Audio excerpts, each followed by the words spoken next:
আজকে আমরা খুব কমন বিষয় নিয়ে আলোচনা করব, কোষ্ঠকাঠিন্য। কোষ্ঠকাঠিন্য আসলে এমন কোনো মানুষ খুঁজে পাওয়া যাবে না যার জীবনে একবারও হয়নি। আমরা আশা করছি আপনারা উপকৃত হবেন। আমরা আপুর কাছে চলে যাচ্ছি। ধন্যবাদ আইরিন আপু। আর সেই সাথে ধন্যবাদ এবং স্বাগতম জানাচ্ছি আমাদের 24 ঘন্টা টিভি চ্যানেলে সকল দর্শককে। আশা করি সকলে ভালো আছেন, সুস্থ আছেন।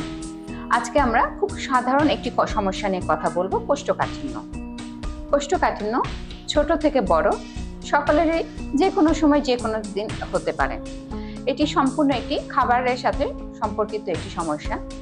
অনেক সময় আছে যে দেখা যায় যে শাকসবজি না খেয়ে, পানি কম খেয়ে এবং খুব বাইরের যখন খাবারগুলো খাই তখন আমাদের এই সমস্যাটা দেখা দেয়। আমরা যদি প্রতিনিয়ত সবুজ শাকসবজি এবং আঁশ জাতীয় খাবারগুলো খাই এবং একটু পানি বেশি পরিমাণে খাই, তাহলে এই সমস্যা থেকে আমরা খুব সহজেই সমাধান পেতে পারি। এবং সেই সাথে আমাদের কিছু যোগা আসন আছে যেগুলোর মাধ্যমে কোষ্ঠকাঠিন্যকে আমরা দূর করতে পারি। এই সমস্যাটিকে আমরা খুব সাধারণভাবে নিলেও এর প্রভাব কিন্তু সুদূর প্রসারী। এর ফলে আমাদের পাইলস, ফিস্টুলা জাতীয় রোগটা হতে পারে। এই জন্য এটাকে আমরা হালকাভাবে নিব না,